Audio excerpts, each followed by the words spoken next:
É romântico pensar que um dia eu farei um filme sobre você. Um filme sobre quem me ensinou a amar os filmes.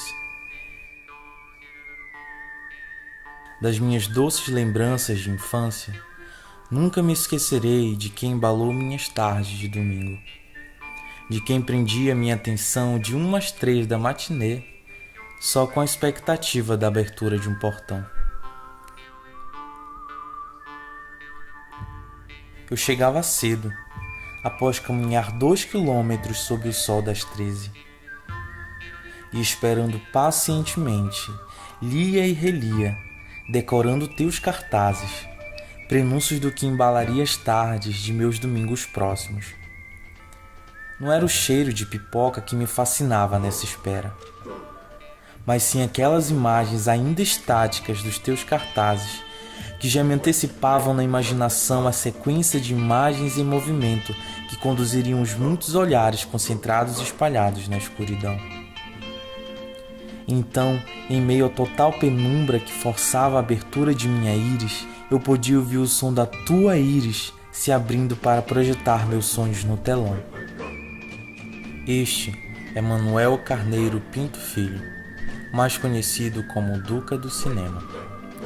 Em 1938, funda o Cine Argos, junto com seu sócio Paulo Bezerra Cavalcante. O cinema de seu Duca influenciou gerações durante quase 60 anos.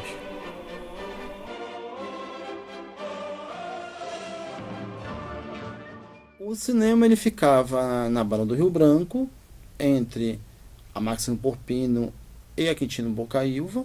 O centro da cidade, a referência era aquele perímetro. O que era o lazer era o Cine Argos, a Praça da Bandeira, em frente ao Conde Leitão, e aquele de frente à Igreja de São José era um areal, que anteriormente teve um coreto. Então as pessoas, ou depois da missa, ficavam passeando na praça, né? Ou iam ao cinema. O cinema, essas tardes de sábado e domingo, era como se fosse um evento sagrado, sacralizado. Aquelas fechadas de janela antes de começar o filme, falei, troque, troque, troque, as janelas iam fechando e aquela emoção ia chegando. Quando escurecia a sala, era uma animação, era uma gritaria. E o seu Duca ficava doido para organizar, para o pessoal não bater naquelas cadeiras de pau, cadeira de madeira, que a ordem era concentração que o filme ia começar. Antes de começar as sessões, tocavam uma música, anunciavam os filmes. Até o papai chamava de Departamento de Publicidade do Cine Argos. O pessoal ficava ali em frente ao cinema, em cima do trilho do trem, ficava uma parte assim elevada onde passava o trilho.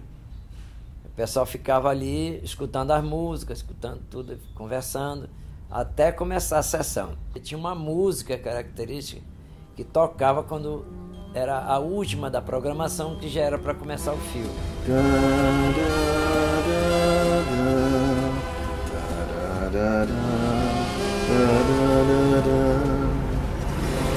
Aí quando ela terminava, aparecia as notícias também do Rio de Janeiro, São Paulo, o futebol em câmera lenta. Botafogo e Bangu, a grande decisão do título carioca de 67. Mais de 100 mil torcedores, numa expectativa nervosa que iria durar 90 minutos.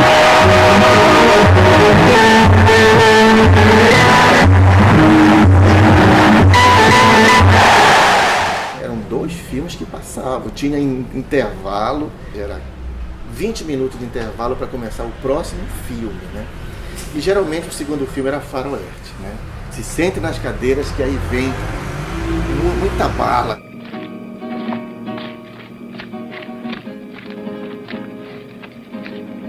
Ne vuoi?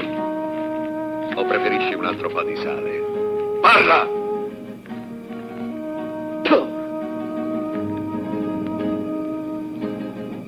Questa me la pagherai.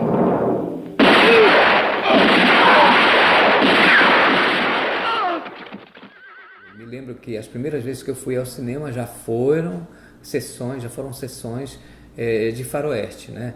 E então aquele cenário do filme, os cavalos, os trens a vapor, as locomotivas a vapor, os índios, aquilo tudo povoou a nossa infância, de modo que a gente transportava, tentava reencenar os filmes nas nossas brincadeiras. A gente tinha uma cidade muito parecida com aquilo, porque tinha uma estação ferroviária, tinha o trem. Uma das coisas interessantes era abordar o trem. Todo mundo pintado de índio, com pena na cabeça, e o trem desacelerava próximo de casa, porque a 150 a 180 metros de casa era a estação ferroviária. O trem desacelerava e a molecada corria ao lateral do trem, né? Corria, flechava o trem. Seu Sabá do cinema. Seu Sabá do cinema. Pode perguntar a qualquer pessoa aqui, todo mundo me conhece. Viu? Eu trabalhava passando cinema lá para os outros, né? Os filmes chegavam, eu ia revisar o filme todinho para passar. Tinha dias que eu não vinha nem em casa, trabalhando. O cinema, eu gostava muito de passar porque eu via muita gente dentro do cinema, era a vida de Cristo. O que marcou nossa vida, de todos nós, foi a Paixão de Cristo. Pela bilheteria que ele era, né? Era o único filme que a gente dava 5 sessões no dia, começava de manhã e até de noite. E por ser todo ano. Fazia parte do nosso costume ir para as celebrações na igreja da Semana Santa e, ao sair, ir para o Cine Argos ver o filme Paixão de Cristo. Durante quase 40 anos, todos os anos era exibida a Paixão de Cristo, com o mesmo sucesso. A gente até achava que a cada ano ia diminuir, não, só fazia aumentar.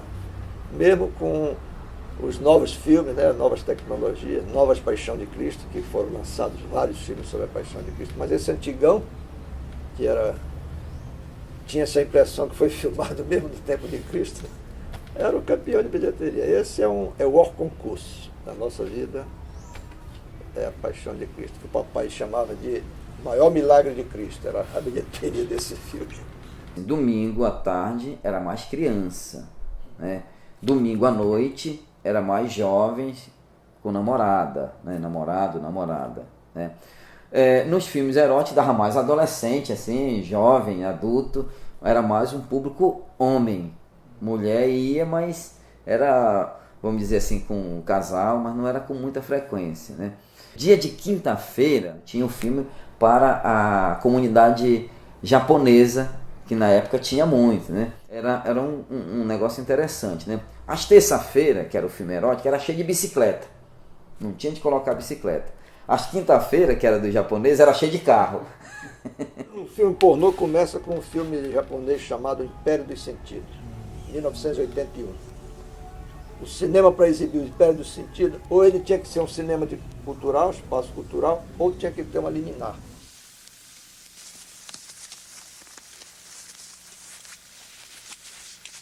Quando eu inteirei 17, 18 anos de idade, né? A gente conseguia entrar no cinema já na terça-feira, já matava, saía, nem ia estudar para aula, já passava no cabaré, ou então pegar aquelas meninas mais afoitazinhas de dentro da escola mesmo, que gostavam de uma travessura, e a gente levava para dentro do cinema, né? Aí ficava lá, a gente ficava tentando absorver todo o conhecimento. E o que acontecia no filme, e às vezes a gente ganhava de presente dentro do cinema, né? Foi onde eu ganhei meu primeiro catzão, né? Onde a menina ganhou o primeiro pipazão que eu ganhei, foi dentro do cinema.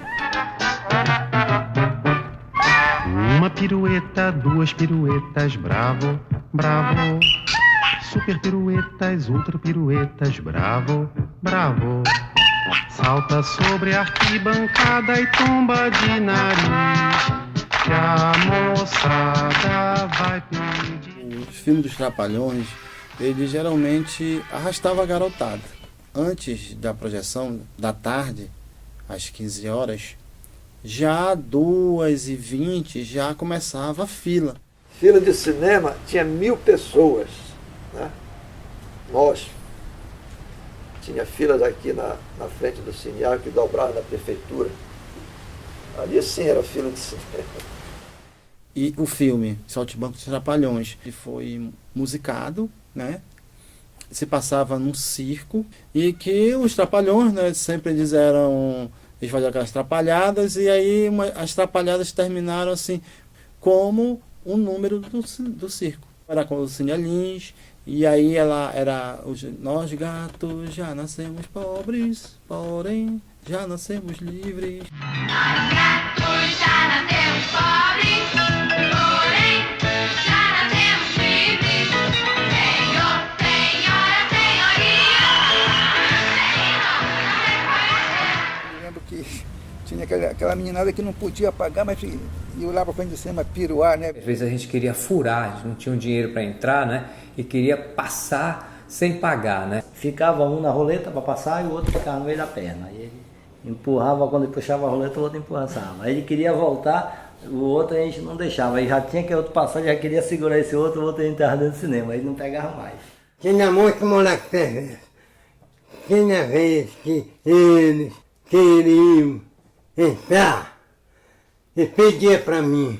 Aí eu dizia para ele, não, senhor, paga. Se não pagar, não entra. Aí eu tentava. Aí, não deixa, né? Tá bem. Eu sumia. Que quando dei fé, dava fé, vinha um lá de dentro, fulano de tal, pediu que só para te deixar entrar. E tu não deixou? Ele tá vendo filme, sentado na cadeira. O que, rapaz? Ele tá vendo filme? Aí deixava um lá na porta. Aí, ó. Ia procurar ele, era meio escuro, mas estava acostumado. Ia procurar ele. Quando eu dava fé, ele estava escondido debaixo da cadeira do cinema. Hoje em dia, depois que o cinema fechou, já eu ando ainda achando gente velho, viu? Escutando gente velho, que dizia assim, tá me conhecendo? Não, eu sou aquele moleque, daquele tempo pequeno, que eu furava o cinema e tu não via. Teve um filme, Catástrofe, até então ninguém conhecia muito esse termo, e o filme era o Terremoto. E pela primeira vez usaram um sistema de som que dava a sensação de tremor, né, no cinema. A gente vibrava com aquele som, né, porque a gente estava acostumado só com som frontal, né, e o terremoto trouxe aquele monte de caixa de som ao redor da gente, né, então tinha uma sensação de vibração das coisas caindo, prédio caindo.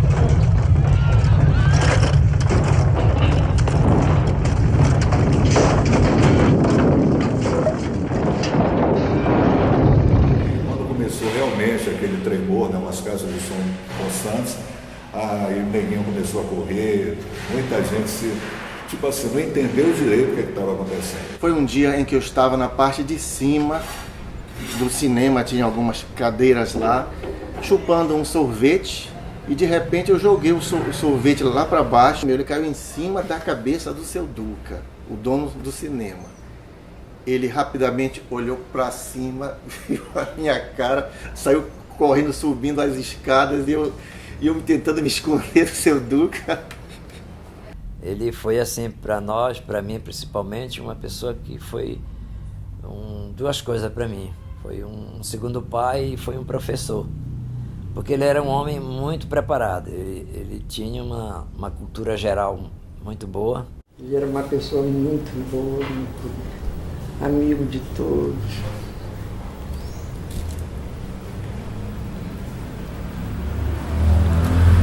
Sempre gostava de ajudar as pessoas quando ocupavam. Foi muita luta, muita dificuldade, mas graças a Deus ele venceu, nós vencemos. Ele ia levando para exibir no Cine Marabá, da Imperatriz, de volta à Lagoa Azul, não me lembro que fosse isso. Eu disse, eu só quero que você dê uma boa revisão, que esse filme está meio maltratado. Deu uma boa revisão, de fato, muita emenda, mas eu renovei tudo. Na saída dele eu estava lá em cima, ele, quer ir comigo? Eu digo, não, está com medo? Eu digo, não. Na segunda-feira, a mulher foi me acordar com a notícia. Olha, mas deu uma notícia do seu Duca, ele sofreu um desastre. Vai dar agora coisa. Aí depois eu me levantei, quando Seu Duque faleceu no desastre. Puta que pariu. Morreu. Tive 2 pais e perdi todos os 2. Em 82, quando meu pai morreu, coincidentemente, começa a comercialização do VHS, né? Do videocassete. E aí eu mesmo dizia, não, o videocassete não vai substituir o cinema. As locadoras, você para se inscrever, se cadastrar na locadora, pagava uma fortuna. Tal. Logo, logo você se cadastrava de graça. Então foi crescendo muito rápido. No dia 30 de setembro de 95, a família Carneiro decide encerrar, né, as atividades do Cine Argos. Funcionou ali uma igreja pentecostal, depois uma boate, e atualmente ainda está alugado, é uma loja de material de plástico. O final do Cine Argos foi um sentimento de vazio. Né? Por que esse sentimento de vazio? Porque se você olha o Cine Argos só enquanto um cinema, uma sala de projeção, aí você pode dizer assim, não, mas eu tenho videocassete. Mas o Cine Argos não é só essa sala, não foi só essa sala de projeção. Porque você aluga um filme e assiste em casa, compra um filme hoje e assiste em casa sossegado. Mas não é aquela imensa tela panorâmica, cinemascópica, que passava uma divergência, que parece que você acompanhava com a vista. Hoje é televisãozinha, agora que ela tem essa LED de 60 polegadas, essas coisas. Mas não é como um cinema. E além disso era o ponto de encontro também. Talvez se o poder público municipal tivesse conseguido manter, como conseguiram manter em Belém o cinema Olímpia, o mais antigo em funcionamento, né, seria manter o resgate. Né? Seria manter a memória do Cine Argos e outros elementos da nossa cidade. Não tiveram essa preocupação com a memorialização de uma cultura. Começaram derrubando a estação ferroviária, depois derrubaram o mercado municipal. Hoje, a lembrança do Cine Argos se mantém vivo, né, na memória de poucos. Nunca imaginei que quem projetava meus sonhos um dia estaria preso e quase ignorado pelos olhares que já não se concentram mais. Nunca imaginei que o portão daquele lugar, onde eu sonhei tantas vezes, em tantas tardes, um dia ia fechar de vez, me roubando a doce expectativa de uma nova sessão. Daquelas tardes de domingo, restou a nostalgia. Nostalgia amarga e doce. Amarga pela dessacralização de um recinto de culto à arte. Doce, como doces são minhas lembranças de infância. Lembranças que compõem tuas memórias. Memórias que se perdem com o tempo, que morrem com as pessoas, mas que clamam não morrer. Memórias de quem marcou a vida de uma cidade e a ensinou a amar o cinema. Memórias do Cine Argos. Departamento de Publicidade do Cine Argos. Estamos apresentando a nossa programação noturna. Assista logo mais às 20 horas a exibição do filme A Vida de Cristo, mostrando o nascimento, vida e morte de Nosso Senhor Jesus Cristo. Não percam hoje às 20 horas no Cine Argos.